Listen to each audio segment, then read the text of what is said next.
well, I have sharp, 4 p.m. here in Central European time. Maybe we can officially start.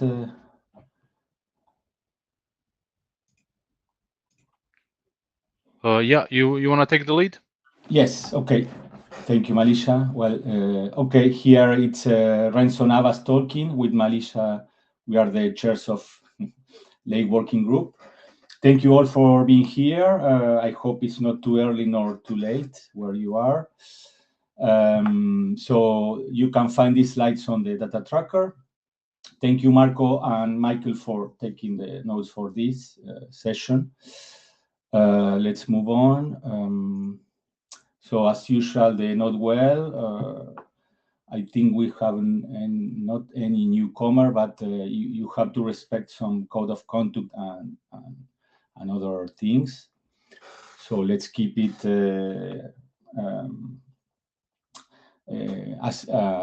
let's keep it calm, and let's discuss with an open mind.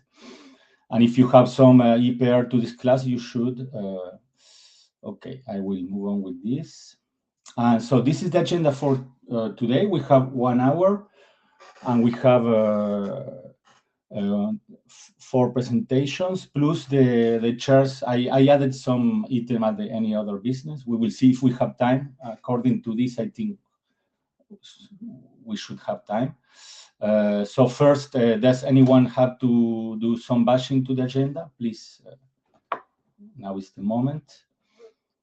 If not, we will start with Marco. Okay. So Marco, I'm gonna give you the slides.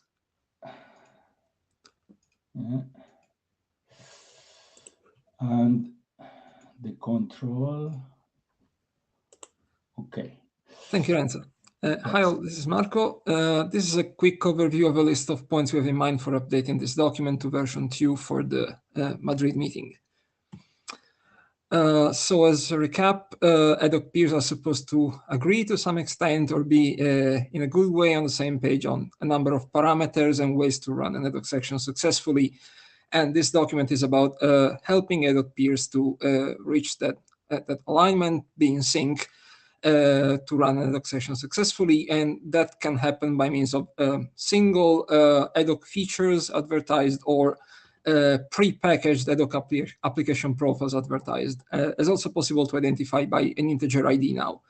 And there's a number of different venues where this coordination can practically happen, some out of band, some in band during an ad hoc session. Thinking about target attributes in web linking to ad hoc resources, or in band a new EAD item defined in this document, or a new type of ad hoc error message. And we are also defining a CBOR map as a canonical representation of a prepackaged ad hoc application profile that is possible, again, to advertise by integer identifier, but also to store and retrieve, for example, from a database. Okay, this is a list of points we have in mind for the updates. And to give a bit more context, the update of this document is really going to proceed in parallel with another related document in the ACE working group that I'm going to call ACE draft.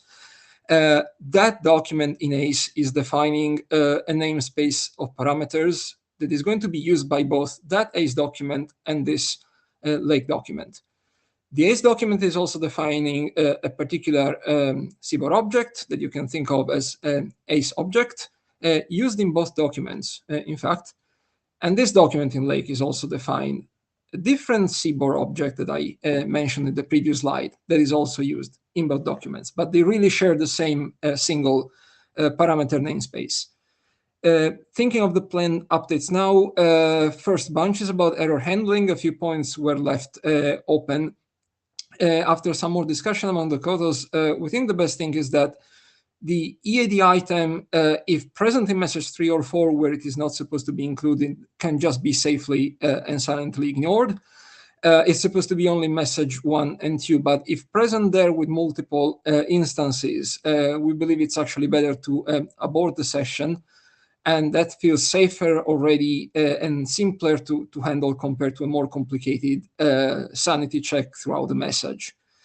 both the AD item value and the same information if expressed in an error message is supposed to be a CBOR sequence. And of course, you may have individual elements in that sequence that are malformed or non-compliant in some other way. And here again, it seems safe to simply silently ignore that element and carry on.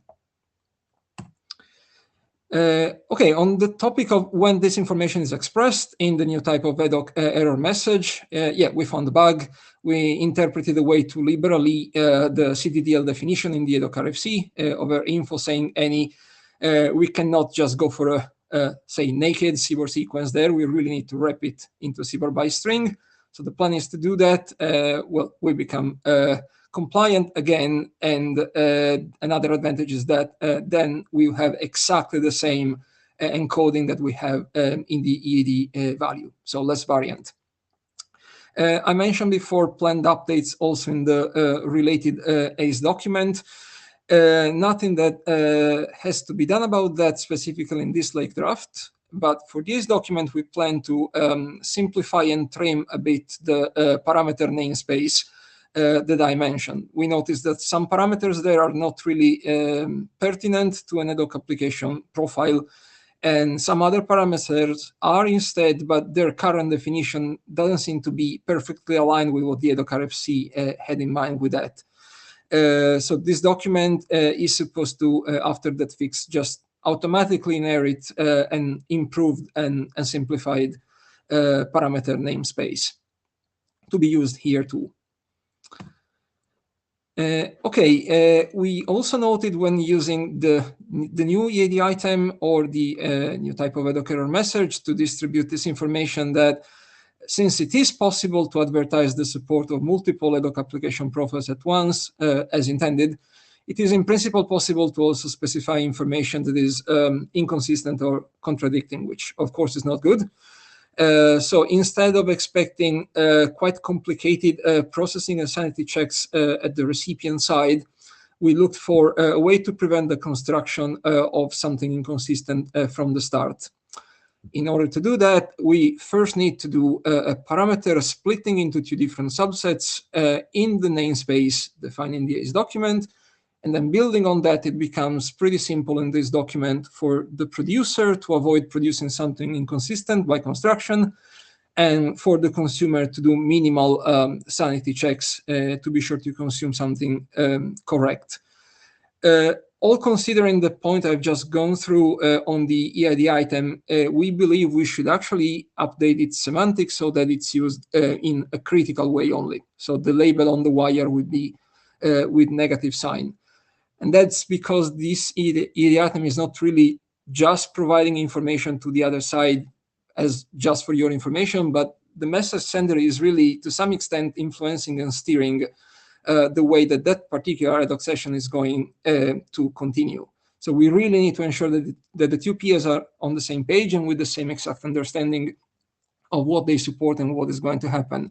Hence, better just to have the EAD item as critical altogether. Yeah, on this other point, we noticed this is the CBOR object defined in this document as a canonical representation of a prepackaged profile that can be registered and identified by integer.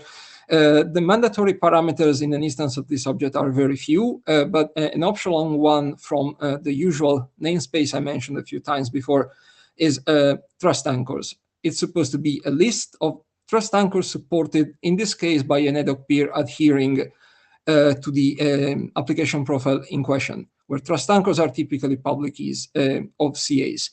Now, this is definitely an information pertinent to an ad hoc application profile. We think it's not convenient, though, to have this particular parameter included in this particular object or in an instance of this object. And the reason is that trust anchor, when it is born, already has an expiration time, or it can even be revoked before then. But at some point, sooner or later, it will become invalid. If we include that parameter in an instance of that object, we believe that when the trust anchor becomes invalid, the whole application profile, including it, becomes invalid. It has to be retired to not be used anymore. the integer identifier associated with it becomes moot, and so on. And then what follows would be people possibly duplicating this profile, essentially creating a new one that is almost identical, with the exception that it would include new authentication credentials now valid. We think this is undesirable, and it's just better to not have this parameter altogether in this instance of this particular object. And this does not create another problem, because it does not prevent an ad hoc message sender from indicating the trust anchors that it supports in the EAD value through some other ways admitted by the semantics of the EAD item anyway. And that was all in all the intention behind opening for indicating trust anchors with this advertisement means. And last thing I have, we noticed there's another potential venue of advertisement for this information, and that's DNS, to be used by a client looking for a server and discovering, among other metadata related to that server, that the server also supports ad hoc and with what features and application profiles. It should be as simple as defining an SCV param key, and its value can follow the same semantics we are considering already for the value of the EAD item or of the new type of ad hoc error message. In fact, the sequence can be even empty here, and that's good enough to say that the server at least supports ad hoc somehow. And it's also aligned with other related work that is happening in the co-op ecosystem related to DNS.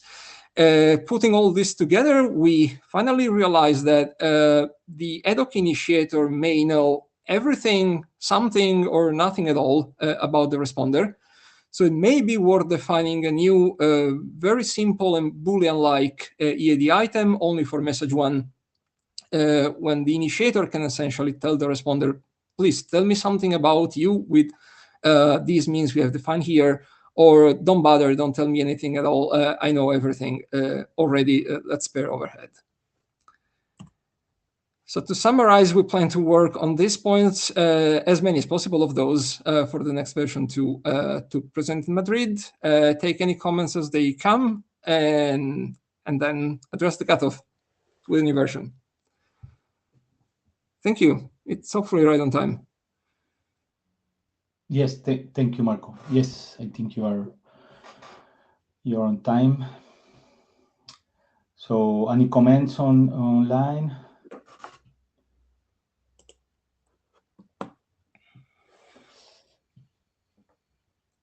That's the timer. Okay, no comments. So version 2 for IETF. Great work, Marco. Yes, and I guess you will, once you have this new version, you will have more reviews, or to have some reviews. So IETF 123 will be the place to ask for reviews, I think. Agree. Thank you. Thank you, Marco. So maybe we move on to next item. So next one is Yu Shang Song. I'm gonna share your slides. Remote attestation. Yep. 1 second. You should have a control now. Okay. Yeah, I have it. Okay. The floor is yours. So hi, it's for draft remote attestation over ad hoc. So today is about the updates on issues raised after the last IETF and also some feedback from Marco. Okay, so we start. The first sub-issue is that we flattened the document hierarchy because right now the current version is on the left side. And we can see that the EAD item like attestation proposal, attestation request, they are deeply hidden and making it inaccessible directly from the table of contents. And also because the definition of EAD items is a core part of the draft. So we flattened the structure so that we make the EAD items that can be accessed via the table of contents directly. And right now you can see like the EAD items are just under the two model sections, which are visible on the table of contents. So that's the first issue solved. And then it's the issue about the CR, because before the current version, we had the CR in figure 2 and 4.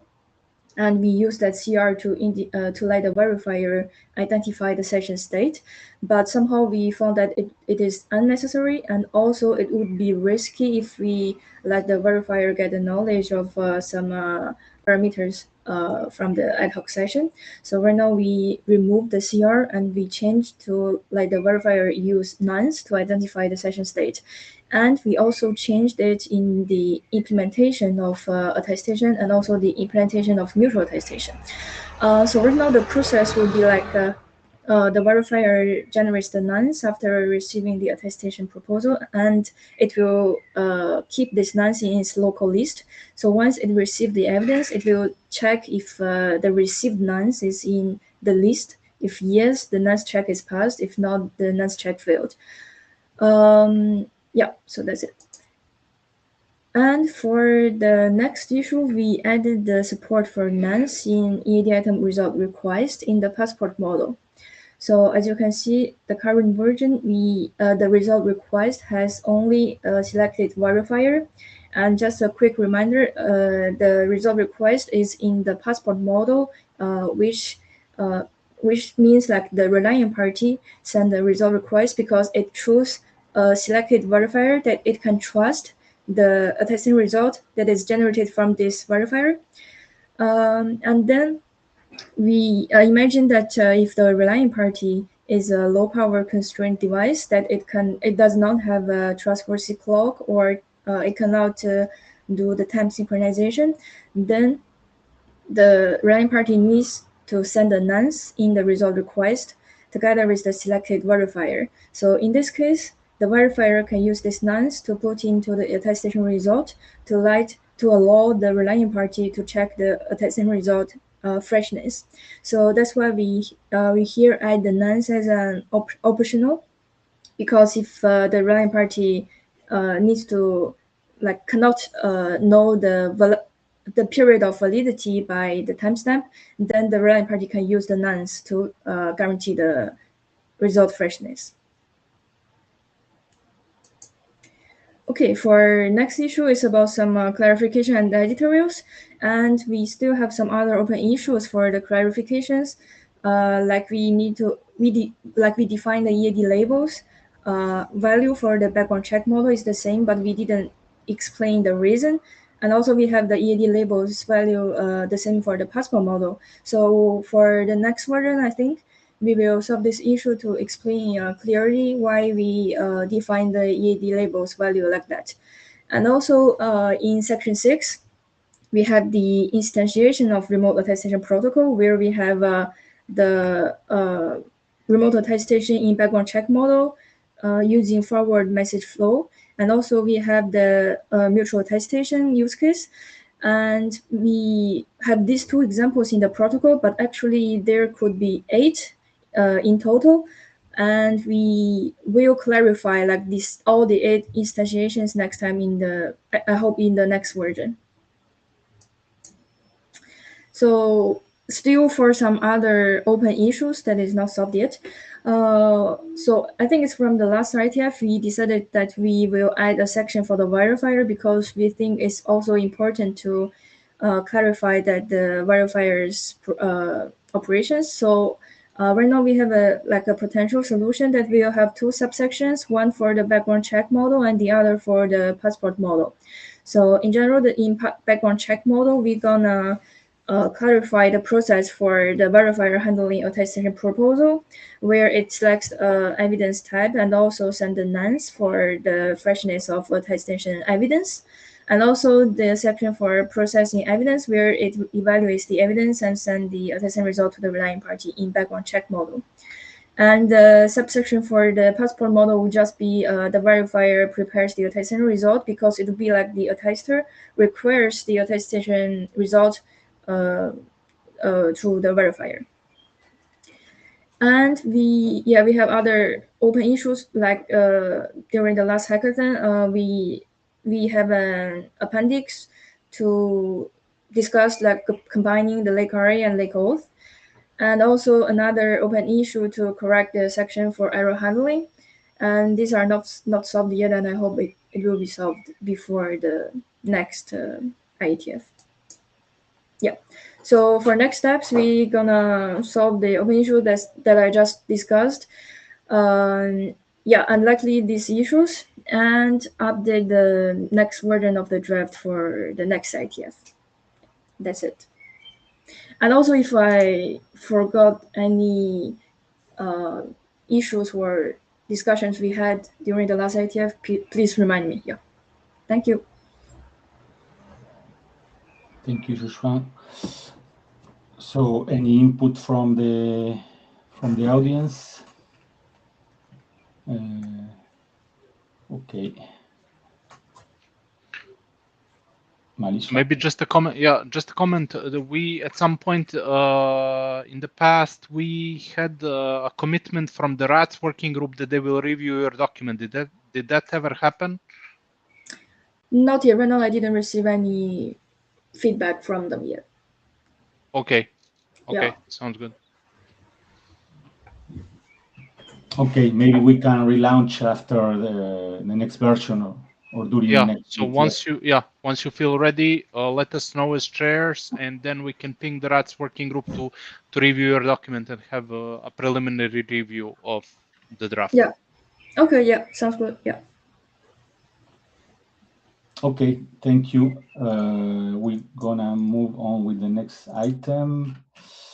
Next is Elsa.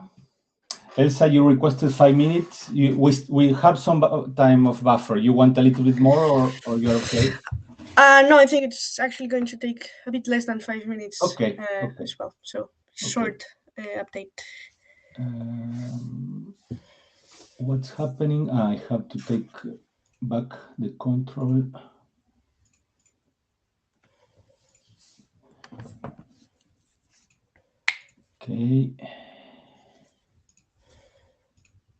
Okay. Normally you should have the.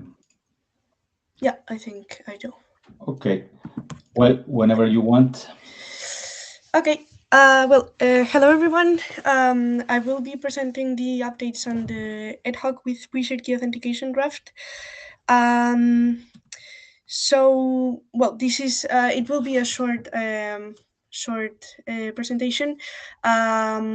Basically, there were some issues that were still open after the IETF in Bangkok, and some other comments that have been fixed. And then I will present some next steps as well. So one of the open issues that was still remaining in the IETF in Bangkok was adding the test vectors. So that has been done following the RFC 9529 traces of ad hoc.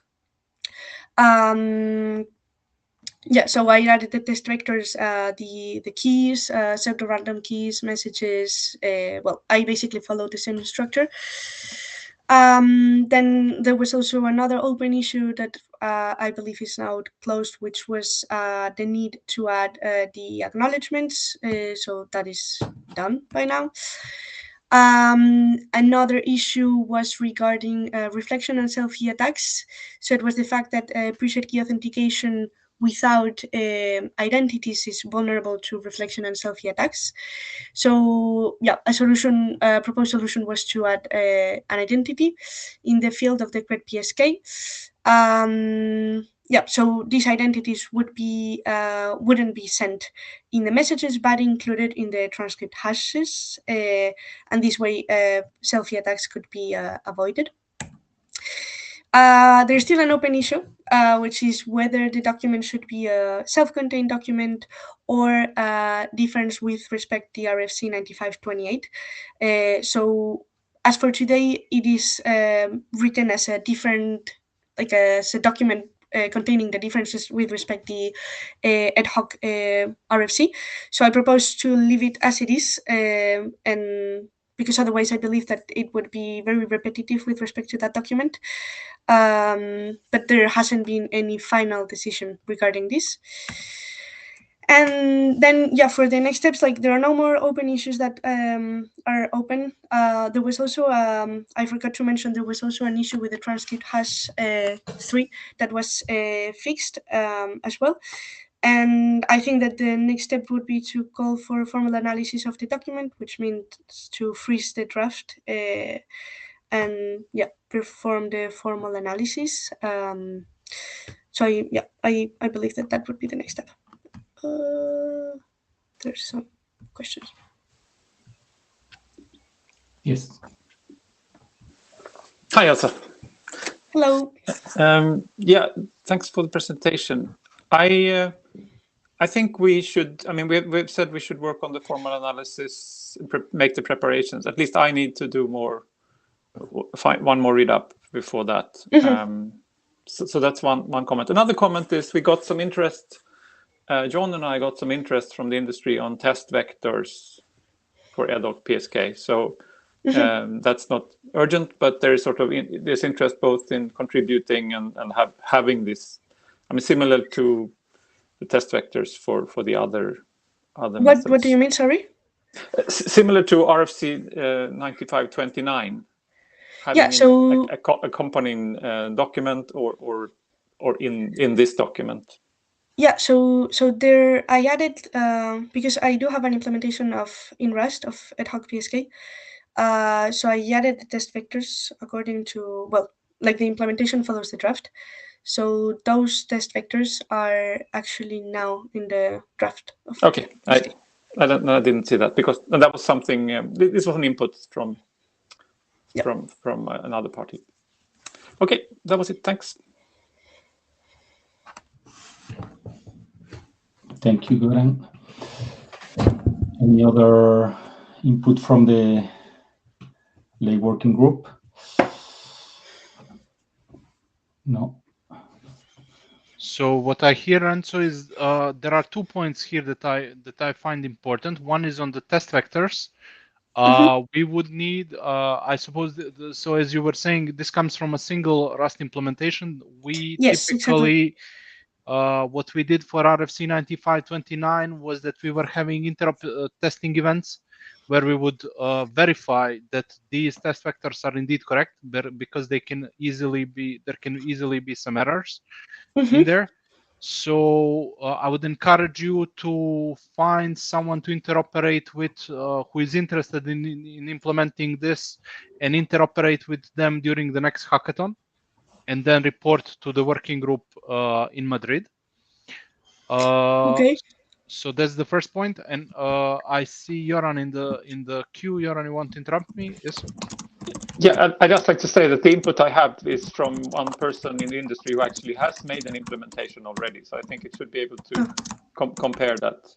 But I'll forward you the link I have. And you can get the contact. Okay, that's perfect. So then an action item for Joran and Elsa to synchronize on another implementation that we have of PSK, and potentially to invite that person or company to participate in the hackathon to do the interop testing. Okay. Yeah, that was the first point. The second point is on formal analysis. So what I hear is that you still need to coordinate among yourselves in terms of co-authors before we launch this. So we'll keep an eye on this draft and then launch the analysis once you declare as the author team ready to have the reviews. Okay. Yep. All right. Renzo, did you want to add something or? No, thank you, Malisha, for, yeah. So, yes, this, I think it will take a little bit of time to find another thing to do interop, plus the formal analysis. We are talking at least the end of the year, I guess, okay, step by step. Yeah, but we can do interop testing and formal analysis in parallel, right? We could do that. Yes, at least the preliminary interop testing. The important is that we have somebody who is interested in deploying this and implementing, so we have another implementation other than the one from the authors. Yes. So there is Rafa in the queue. Rafa? Yeah, just we have at UMO, we have a recent implementation of the ad hoc PSK. So maybe that could help for getting that interop at some point. Okay, that's great. That's great to hear. So let's plan for a little interop testing event of the ad hoc PSK in Madrid then, right? Yeah, that would be for us is really near. So okay, so you will be there. Yeah, that's the idea actually. Okay, cool. Very cool. Great. Thank so you. we will do some publicity on the mailing list or IoT related mailing list. Yeah. For this. Okay, there is some things on the chat, but it's about other issues. Okay, maybe I propose we move on to the next item. Thank you, Elsa, and everybody who. Thank you. Okay, so next item is I lost my Giovanni. Yes. I have your slide here, and you are in the top slide. So the floor is. You need more time, Giovanni, or with the 5.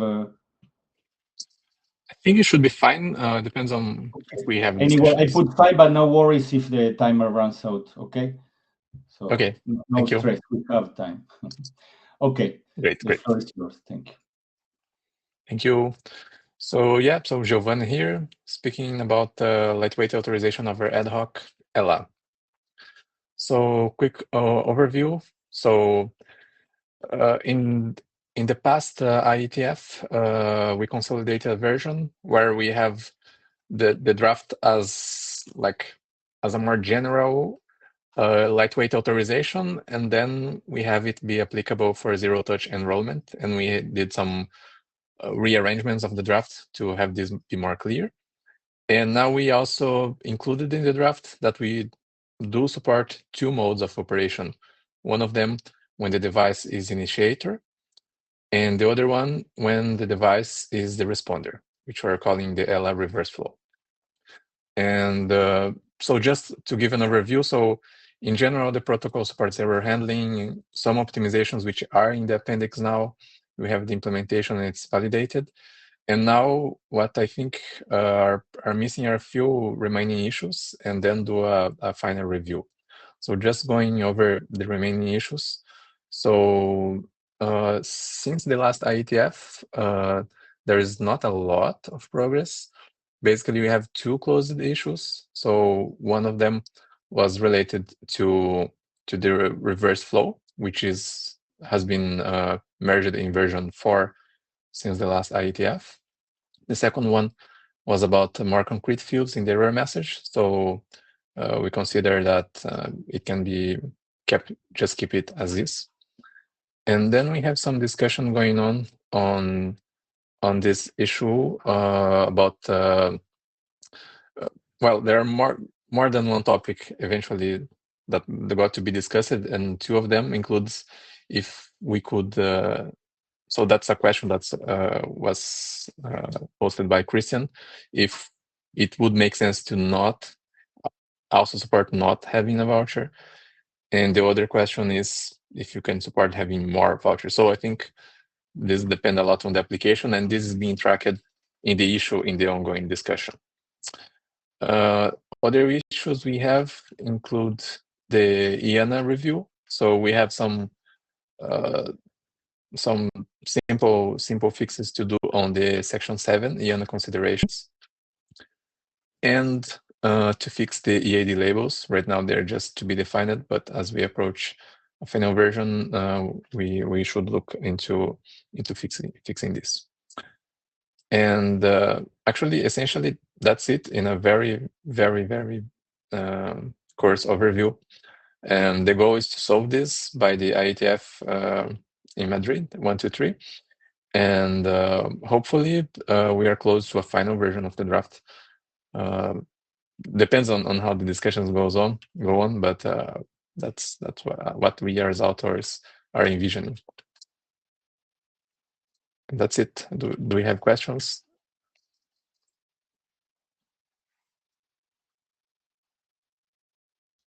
So there is a question by Michael in the chat.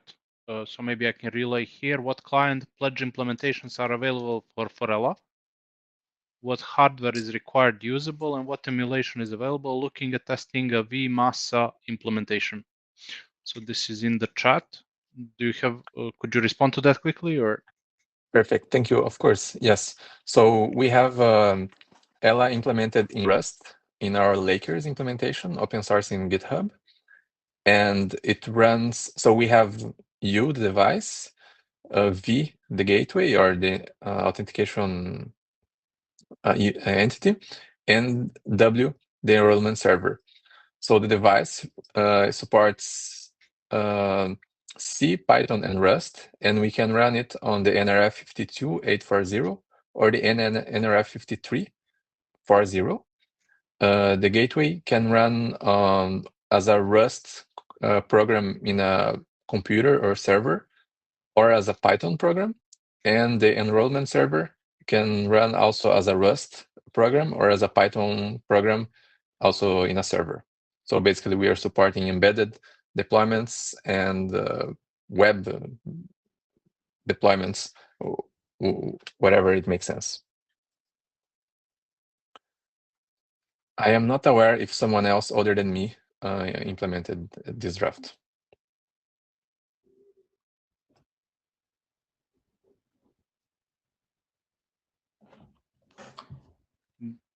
Emulation available. Well, you can run the device as a Python. Actually, we do have unit tests from with the device as a Python script. So I guess you can call that emulation. So maybe I cannot. So Michael, so what's your point, that we need another implementation to test, or?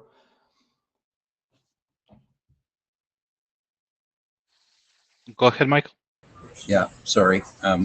Yeah, so no, it's just if Giovanni, of course, knows what he implemented and implements the right thing, and obviously we need. That's why we have two independent implementation needs. Obviously not for RFC, but it's always nice. That's all. It's just always good to know that the text really is accurate for that. That's all. I just was curious if someone else was interacting on that, because that's a very valuable process. So I'm going to try to implement something as a W, but we'll see about how we can integrate at Madrid, I guess. That would be great. Yeah, very cool. And I don't know if there's time, but I think that this issue 26 that Christian raised on the list now again, I think that's worth having a longer conversation, if not today, then sometime, because I don't quite, it seems to me to be maybe mixing too many things together, but I don't know. If I may say a few words on the topic of mixing things together. So the point there, I don't think that this identity protection service is something that needs to be specified here, and it shouldn't. But this document is touching on how do people work with internals of ad hoc that are relatively dangerous to touch, in the sense that all those warnings about don't make ad hoc insecure by doing particular EAD fields applies. And that's why I would like this document to not just be about the concrete case of that is basically envisioned in the document, but to be about the more or less general mechanism that you would use whenever you have a party W that has a private key. And this identity protection service just is one sketch of something you could do with all this. that might help us think about corner cases where we don't have to be as strict as the document maybe now is. For example, in terms of do I have to send a voucher back because some applications might not need that voucher?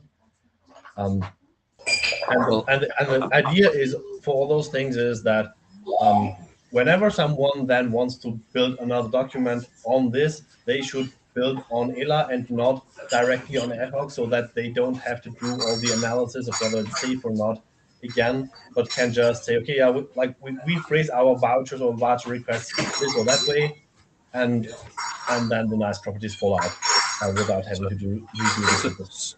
So I think that you're not incorrectly jumping on a service that ELA, is that how we're pronouncing it? ELA is providing, which is the initiator confidentiality on identity, right?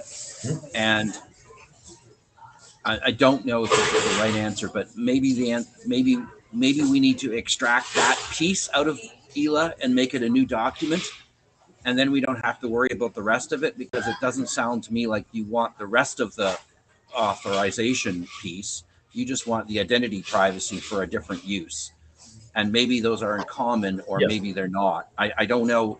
See, I'm having difficulty because I think that the ELA use of this W static Diffie-Hellman for confidentiality, remembering that W is installed at manufacturing time, and that there's a strong relationship between the manufacturer W and you, and in your case, as you described in the ticket and in the email, I don't think there's a strong relationship. So I don't know how it would work, but it seems like you need a solution here, right? Ad hoc was always right. Is what's the right word?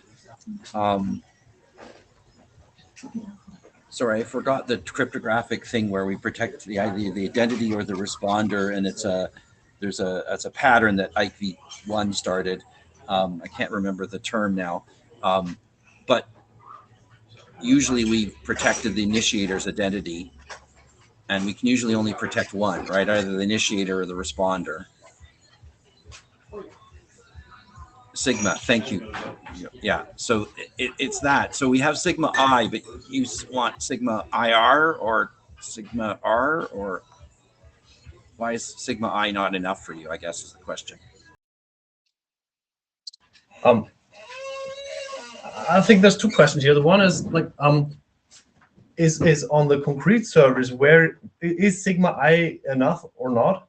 And the other is, can we separate the cryptographic, the very basic cryptographic step of, we now have 3 parties in this Diffie-Hellman exchange, from everything that has to do with installed at installation time, manufacturer related, etc. Because I think the latter is an application of ELA, whereas the part that is valuable for application developers, like that application on its own is a valuable thing to have. But developing the whole ad hoc ecosystem will come across more instances of this 3-party scenario, and or of encrypting something already in the message EAD1. And I think that's a modularization step that we should make. And discussing the concrete identity protection service and vision in 26 is probably something for like a longer discussion, maybe during the next hackathon or so. But the separation is something that I think should be easier and should be valuable on its own. That all sounds great. I just don't know how to get there without disrupting this document. I don't think we need to disrupt a whole lot about this document. If it's just those little things about like, yeah, usually you send a voucher response, but the protocol is not violated if the voucher is not there. It may just be a typical application request, a requirement that the voucher is there, or then that is already enough to like tick one more of the boxes needed by applications such as this identity protection service. And I don't have a concrete. Do you think that you want to reuse the VW protocol then? Because that's where I would just replace no, it. In your... the VW protocol will probably not be reused in that case. Well, then I would think not. I'm not sure. Then that's the only place where a voucher is replied with. No, the voucher is also sent from V to you as a response ELA EID option, is it not? Only the signature from the voucher, essentially. Yeah, still, but the point is there is a data item that there is an EAD item that is sent as the second part of that ELA exchange, and if that second part is not there, like implementation should not break. They just say, okay, like W didn't send anything. Okay, then we don't send anything further. Unless the application is like the application can still fail, but let's not break the protocol just because this particular formal item is not there. I guess one question is, how did V know that U was trying to do ELA in the first place? Because in your case, I think it's not trying to do it, right?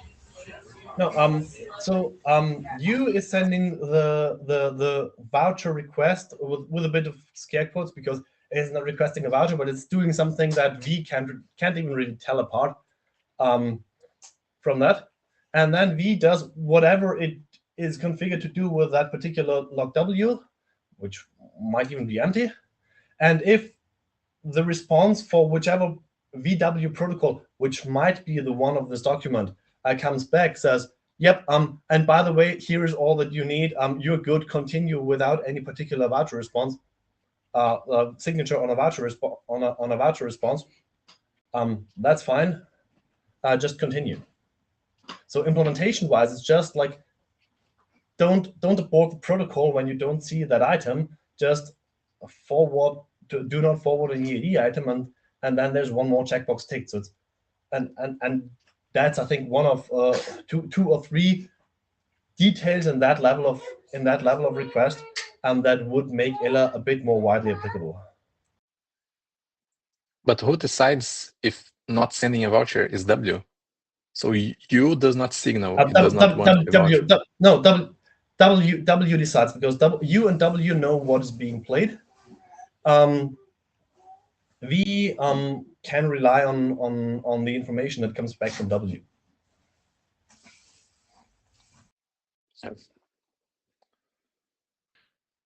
Okay, it sounds as if a design team meeting would be good on this to speed up the issue. I propose we kind of spin off a meeting out of this interim between you guys, between Joanne, Michael, and Christian, and the other interested co-authors of the ELA draft, and then the two feed us back to the list some essentially the conclusions of the meeting. Would that work? Sounds good to us. That works for me. Okay, thank you, Malisha. Thank you all for this very interesting. So I think we reached the end of the presentation from authors. Now we have some slides about next steps. I'm gonna take back the control. Share slides. So next steps. So we have to request a meeting for Madrid. I think last time we requested 1 hour, we got 1 hour 30, and thanks for that, because in the end we fully allocated 1:30. So I suggest we request, well, at least 1 hour 30. What do you think? 1 hour 30, it's enough. So since we did not have all the documents presented at this interim, I think it makes sense of having like 5 to 10 minute presentation for each of the adopted items. And plus there is then the individual submissions, which are already requested the time on the Madrid agenda. So I think 1 hour 30 minutes is fine, unless anyone objects to that. If you object, please speak now. I hear no objections, so the chairs will take an action item to request the 123 IETF meeting session for Lake of 1 hour and 30 minutes in duration. Renzo, should I lead the milestones? Yes, please. Okay. Okay, so we took as an action item during the Bangkok meeting to update the milestones on the data tracker working group page. I wasn't comfortable in doing that without consulting with the authors first, so I would just like to check, like go through the milestones one by one, and then discuss with you guys if you have any comments on when these can be reasonably achievable. So the first milestone that is shown is verification of ad hoc authentication credentials submitted to ISG as proposed standard. So this was supposed to be a working group item that we never received the draft for. And my proposal would be to remove this milestone from the list of milestones of the working group. Does anyone object to that? I hear no objections. I propose we remove that one then and make an action item to remove that milestone from the list. Second action item is remote attestation of ad hoc peers submitted to ISG. The initial data that we set in the charter was November 2024, and we are almost in June 2025. So, Yushuan, do you have any advice on when do you can declare the draft ready for working group last call in terms of the feedback and issues received? I think maybe the end of this year. Okay. So Yeah, after the IETF 124?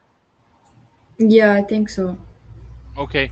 So so that would mean working group last call, so early 2026 for shipping out of the working group. So I would propose March 2026 submission to ISG. Okay. All right.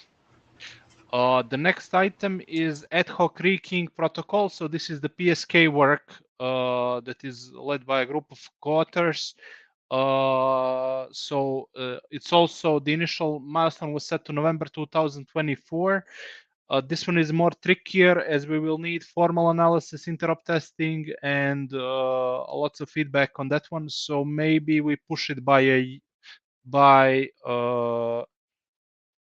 6 months from now. That's so maybe summer 2026. I would propose. Would that work for Elza and Joran, or should we aim for something sooner? So this you mean like after the IETF, or? I mean, when the date of the milestone, when should we have the deadline to send the document to ISG? So first of all, we need to do formal analysis and interrupt testing. So this is 6 months at least. Yeah. So we are speaking about end of 2025 already. Yeah. And then one or two more iterations if we are lucky on the draft, and some additional interrupt testing. So that's like summer 2026. Okay. Does that work for you? Yeah. Yeah, I think so. Yeah. Okay, I have an acknowledgement from Rafa that it sounds reasonable. The next item is third-party assisted authorization. So the Lake odds draft submitted to ISG as proposed standard. So Joanna noted that he thinks he'll be ready for IETF 123, but judging by the discussions, there is still some work to do. What does anyone have opinions on Lake odds?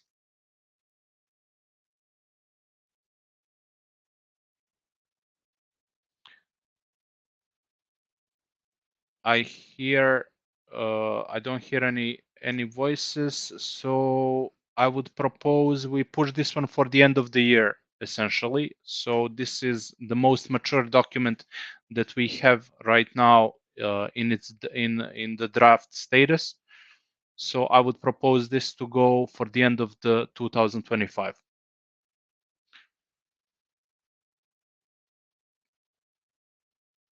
So there is a question by Michael: will ELA implementers be at Montreal IETF hackathon?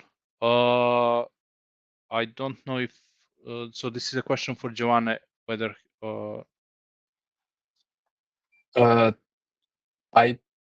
don't have the clear plan yet, but if we need it, to do a like an interrupt test or something, so it's still open to the side. We can discuss this.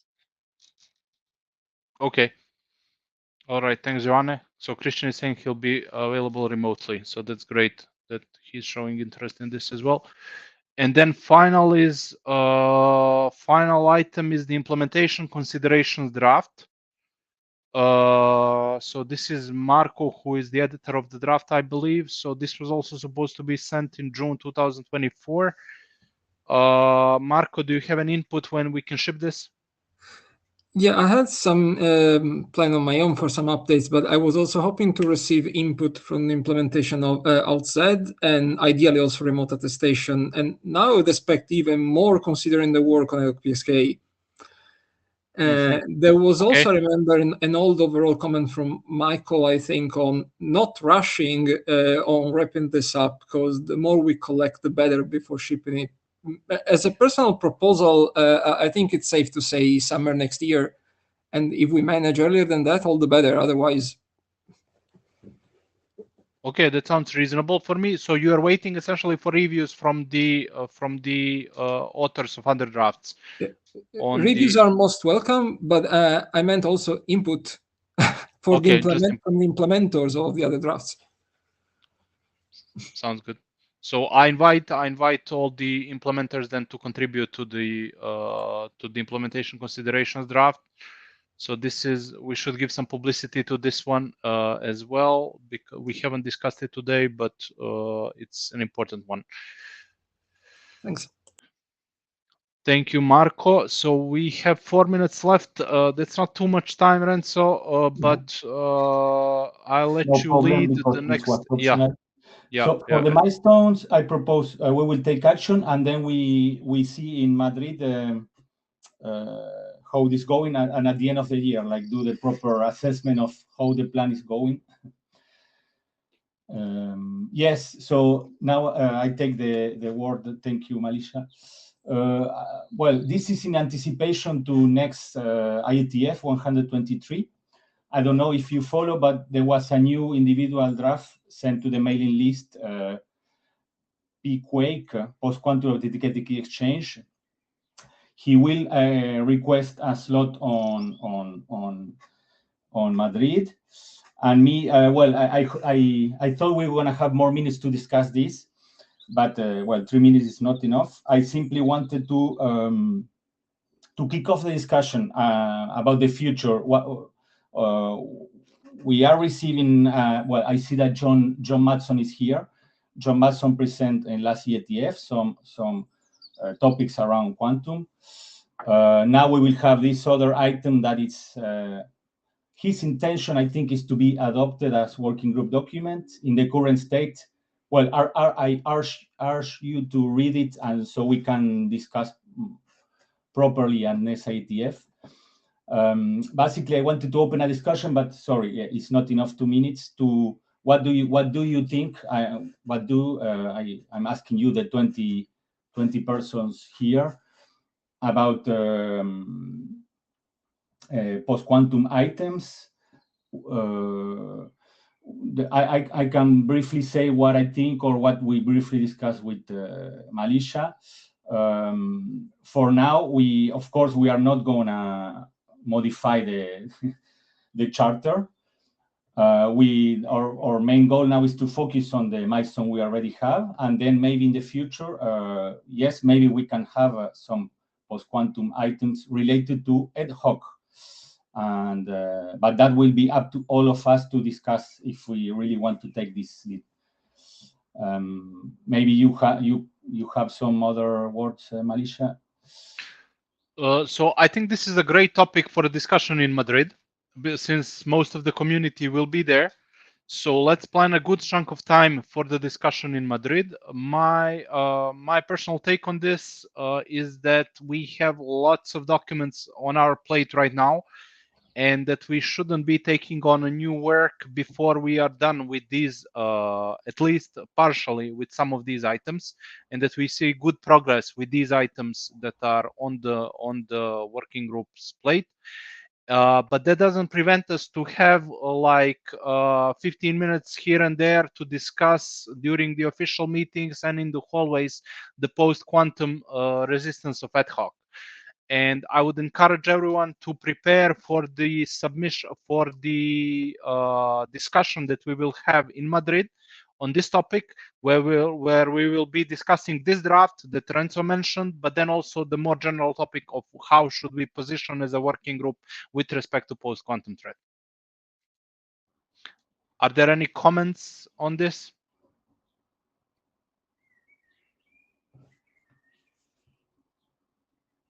No. I wanted to do a poll how many on the working group are interested in this, but I think we will talk in Madrid. We are ready at the end of the meeting. Yeah, it's top of the hour, so I suppose we wrap it up here then, Renzo? Yes. Yeah. So okay. Thank you all. Thank you, Malisha. Thank you all, the presenters, the comments, the reviewers, and the note takers. And the note takers, yes. I owe you a beer. That I will hope to pay in Madrid. I will be physically. So yes. So I think that's it. Thank you all, and see you in Madrid, physically or remotely. Yes. Thank you. Thank you. Thank you. See you in Madrid.